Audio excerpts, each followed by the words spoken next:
My health journey and the development of modern medicine. A couple years back, I decided I'd like to write a book about my health journey. COVID was such a radical red pill experience for me, like it was for many others, that it changed completely the way I looked at my health and modern medicine with it. In fact, I started writing it but got waylaid by another book, since finished, and another one I'm now working on. So this will have to wait. But I did start writing it and want to share some of that here. I can't share much of the journey, but I want to use how it started and specifically motivated me to learn about where modern medicine came from. We are all born into it, and few question how it got here or why it is the way it is. Until COVID, most of us had no reason to question it at all. That was the reason I, and many others, have had a, quote, health journey. 6 years ago, the world lost its collective mind. Things happened I and few others outside of the power-hungry perverse could imagine. For me, it was deeply traumatic because I knew it was all a lie from the very pit of hell. It was satanic in the creepiest sense of the word. It changed everything in the most literal sense of that word. Hundreds of millions of people could never see things the same way again, including our health and modern medicine, but not limited to just that. I am convinced it also precipitated a great spiritual awakening, which we've seen develop over the last several years. The story that got me here started what seems like a long time ago.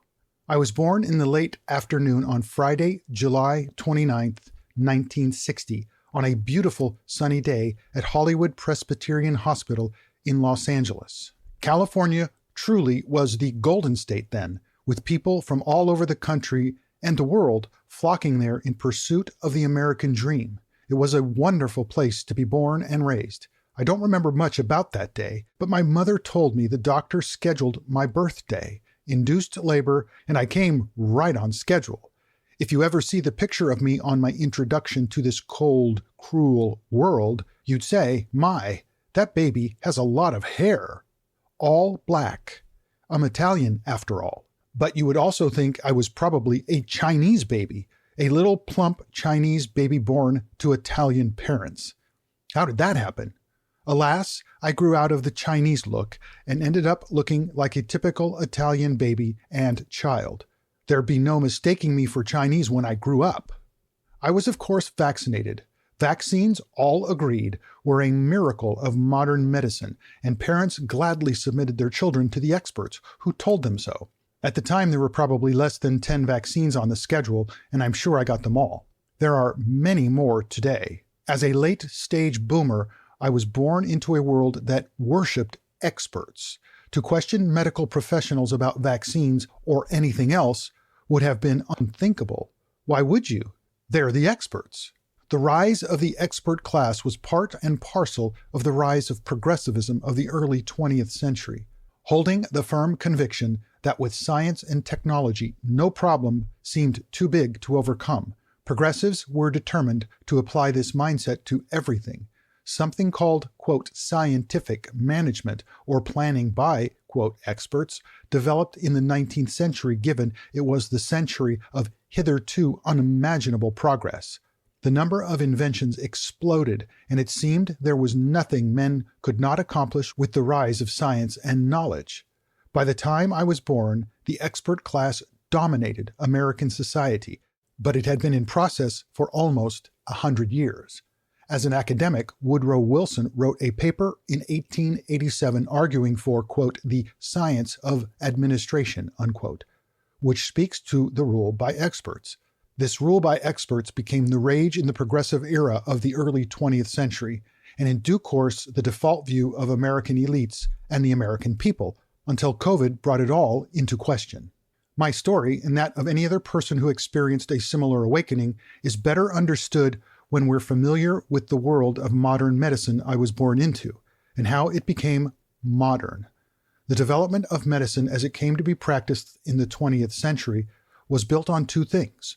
One, certain assumptions about the human body and disease, and two, how medical education in America was established and practiced.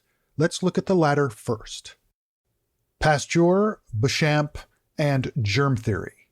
To understand where we are, we have to go back to the 19th century and the development of germ theory, which is the foundation of modern medicine. To do that, we need to become familiar with the work of two men, Louis Pasteur, 1822 to 1895, who everybody has heard of, and Antoine Béchamp, 1816 to 1908, who few people have.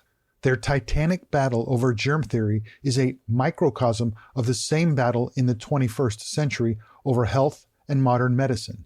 Once germ theory became the only accepted theory of disease, the rise of modern medicine as we see it practiced today was inevitable.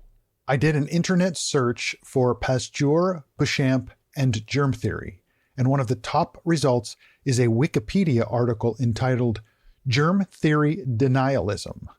I almost laughed when I saw it. Anytime the word denialism is associated with something, you'll know instantly the accepted cultural elite position on a topic, and it shall not be questioned. You saw that word thrown around a lot during the COVID era, when cultural elites worldwide would not allow any questioning of the COVID is the bubonic plague narrative.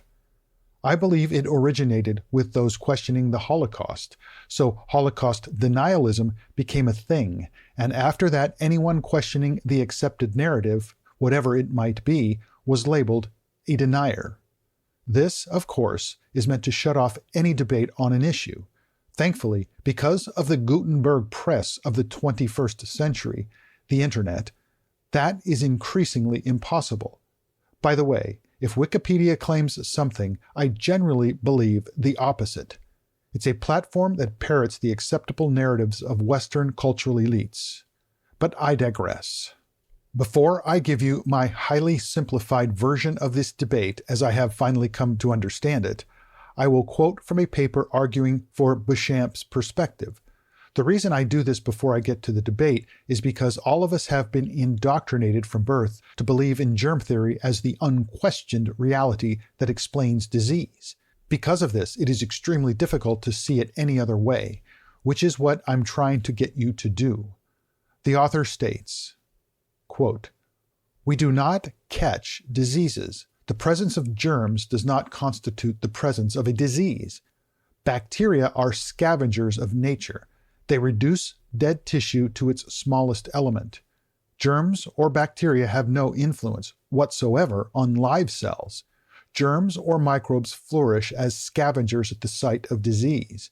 They are just living on the unprocessed metabolic waste and diseased, malnourished, non-resistant tissue in the first place.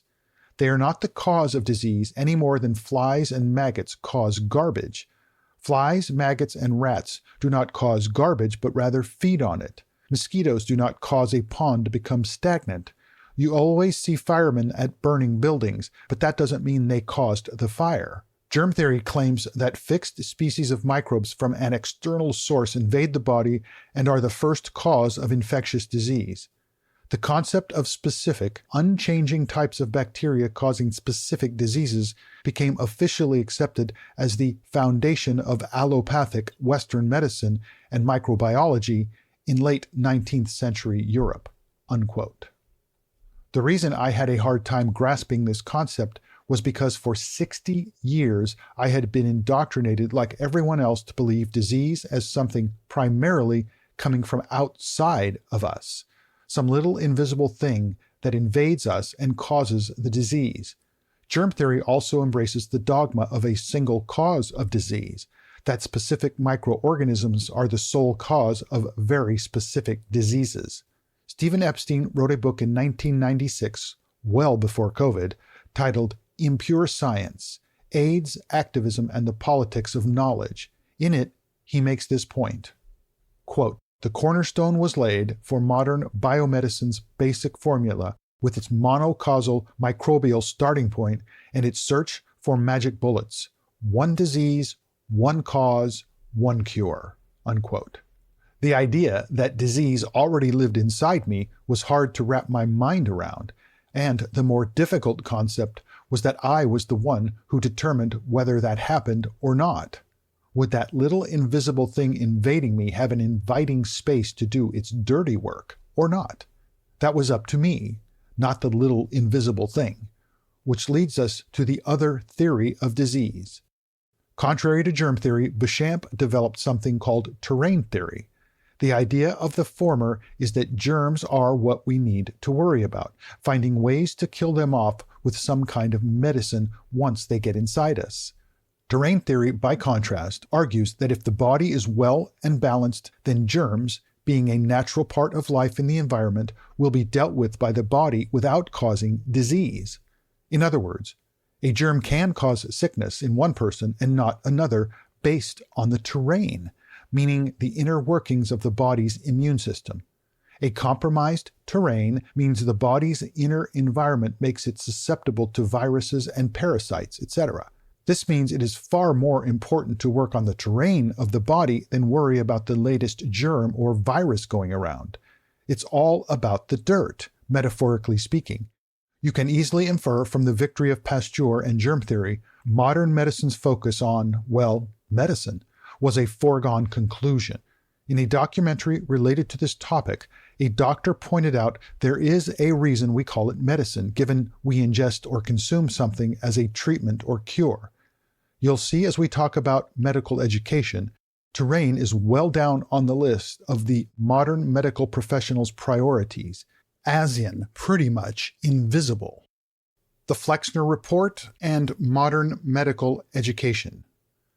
Few people outside of the medical profession, and I'd wager not many in it, have ever heard of Abraham Flexner and his report, the importance of which cannot be overstated.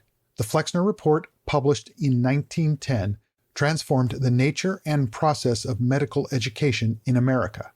In 1908, the Carnegie Foundation authorized a study of medical schools in the country, which were visited and assessed based on how the education was then currently practiced. From there, Flexner developed criteria on how doctors would be educated and trained in America and thus made acceptable to the American Medical Association. Both the AMA, which was founded in 1847, and Flexner accepted germ theory without question. By then, cultural elites in the West could see the practice of healthcare in no other way. This can be seen in many places in the report, but one quote will be sufficient to understand the fundamental assumptions of modern medicine. Speaking of pathology and bacteriology, he says the goal is, quote, to master the abnormal, unquote, and in that context says, quote, now the agents and forces which invade the body to its disadvantage play their game too, according to law, unquote. Something outside of the body invades it and causes, quote, the abnormal. So the entire medical system became focused not on the patient's health and enabling the body's immune system to successfully handle the invaders, but on medicine used to defeat it. On the very next page, however, Flexner seems to contradict himself by saying, the doctor, quote, through measures essentially educational to enforce the conditions that present disease and make positively for physical and moral well-being, unquote. This and only one other minor reference to a more holistic approach is about it, because by that time the assumptions of germ theory were dominant among the elites in the medical profession. Science was seen as all-powerful, while God's creation, the human body and the immune system, was the victim of forces beyond its control. Man would save the day and defeat disease through his ingenuity. Henry S. Pritchett, the president of the Carnegie Foundation for the Advancement of Teaching at the time, said the report was basically agnostic regarding the kind of healthcare the medical profession practiced, as he claims in the introduction. Quote, in making this study, the schools of all medical sects have been included. It is clear that so long as a man is to practice medicine, the public is equally concerned in his right preparation for the profession, whatever he calls himself, allopath, homeopath, eclectic, osteopath, or whatnot. It is equally clear that he should be grounded in the fundamental science upon which medicine rests, whether he practices under one name or under another, unquote. This, in practice, however, would not be the case. Once the, quote, scientific standards were set by the, quote, experts, anyone straying from them would be considered something of a quack not to be entrusted with the license of an educated medical practitioner.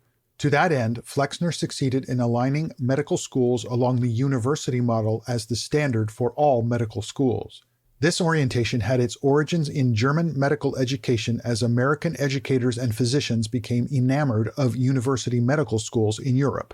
One of the results is that schools ignored what they considered, quote, outdated and unscientific methods, unquote. So doctors received minimal nutritional education and defaulted to treatments primarily with pharmaceuticals. Flexner writes, quote, the only authoritative competent to pass on such values are trained experts. The entire matter would be in their hands if the state boards should in every state delegate the function of evaluating entrance credentials to competently organized institutions of learning, unquote. Such institutions of learning accepted the pharmaceutical paradigm for medicine, which was the inevitable result of germ theory and the rise of science, in addition to a class of, quote, experts believing medicine was required to heal disease. The profit motive, as well, cannot be ruled out given the financial backers of the report were two of the richest men in the world, Carnegie and John D. Rockefeller. They certainly had philanthropic motives and believed in the cause, but they also likely believed they could bring the production model to the medical profession through the primary cure of diseases, medicine. The rise of what we now call Big Pharma was built into this new university model of medical education. After the report, funding was only given to schools following its recommendations. Those that didn't get the money couldn't compete, so alternative schools of medicine disappeared. The challenge with nutritional or holistic healthcare is that there's no money in it. You can't patent something readily available from nature like you can something from a lab, which is why I was almost 61 years old before I first heard the saying, food is medicine. In addition to the challenge of the profit motive, insurance companies believe they have no incentive to cover anything other than medicine, and they often won't work with holistic doctors. Keeping people healthy so they don't need medicine or medical care in the first place is a terrible business model. Of course, Flexner and those who supported him had the best of intentions, as do those in the modern medical profession, but they were terribly naive about the monster they were creating. When I read this sentence, I had to laugh. Sadly, especially in light of the entire COVID debacle. Quote, scientific medicine, therefore, has its eyes open. It takes its risks consciously. It does not cure defects of knowledge by partisan heat.